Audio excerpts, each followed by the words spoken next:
My name is Martha Cooper. I'm a photographer.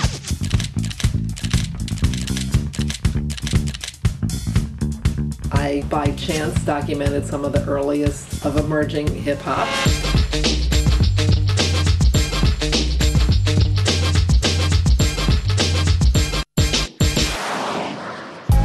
In the late 70s, I was a photographer for the New York Post. I was photographing in an area known as Alphabet City, Avenue A, B, C, and D. I often saw the same kids. And one boy, whose name I had thought of as Edwin, he said to me, "Why don't you take pictures of graffiti?" And I had actually never noticed graffiti, or hadn't really entered my consciousness, mostly because I couldn't read it. I didn't know what it meant.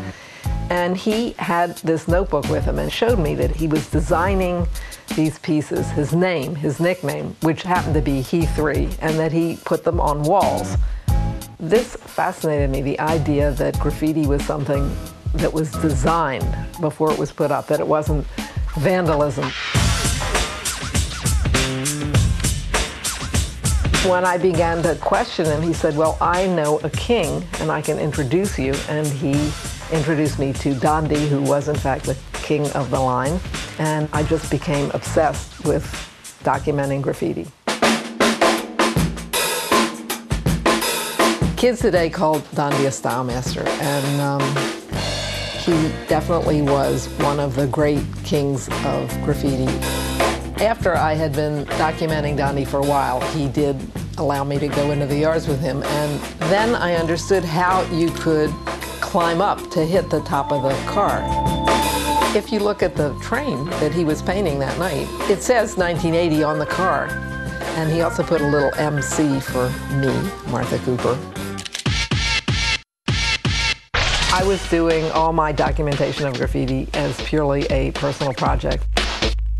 I saw it as this youth art form that was sort of equally interesting to fine art, that it had its own sort of sets of aesthetics and rules and critics. I just became fascinated because I felt here we're in the art center of the world and we're ignoring this whole range of art.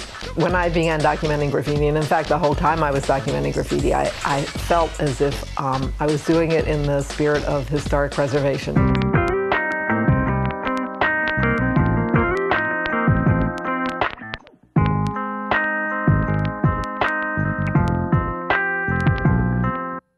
The Post was not at all interested in publishing any positive stories about graffiti. One assignment that they sent me on was to go to Washington Heights to a subway station where supposedly there had been a riot. When I got up there, I found a bunch of little boys sitting, hanging their heads in the police station, which they would not let me take a photograph, but I did sneak one. One of the cops said, "Tell the lady what you were doing." And they told me that they had not been rioting, they had been dancing and spinning on their heads. I took a picture of the cops with what they had confiscated from the kids. And what they had confiscated, in addition to a gun and a knife, included a lot of markers and spray cans. So I immediately thought, "Oh, this is interesting. We've got kids who are dancing, who are also kids that are writing." And that immediately sparked my interest that there was a connection.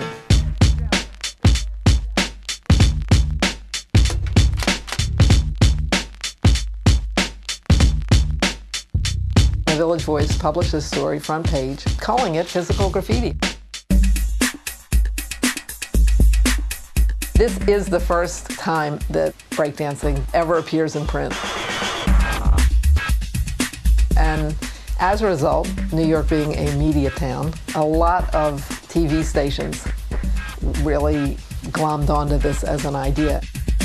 Suddenly, what had been an underground culture, something that I had been searching for with difficulty, turned into something that the media was following.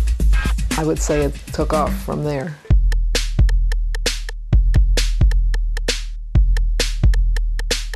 My friend Henry had heard about this music, which I had not heard about, called rapping. That's actually the very first time I ever saw rapping and DJing. I do remember thinking that the setup was just so incredibly ugly. That handmade wooden box with all those wires. And now when I look at it, I think, well, why wasn't I interested in the fact that he had handmade his equipment? That's Grand Wizard Theodore and Kevy Kev. Here we have Kool Moe Dee, and this is one of the few pictures I have of Run DMC. I think there was an air of excitement around the idea that there was something new that wasn't rock and roll, something that was happening in the city, but only among people who were already in that downtown scene. As soon as it became popular, I lost interest in documenting it.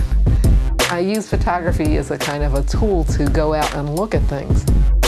And I felt like, well, why do I need to take pictures? Like, it's well documented now. I like to take pictures of things that aren't well documented. In the 90s, I was contacted by a German publisher, and he wanted to do a hip-hop book with my old photos, and he went through the photos, and he was all excited. We published this book, Hip Hop Files, and then I went on a little tour with the book in Europe.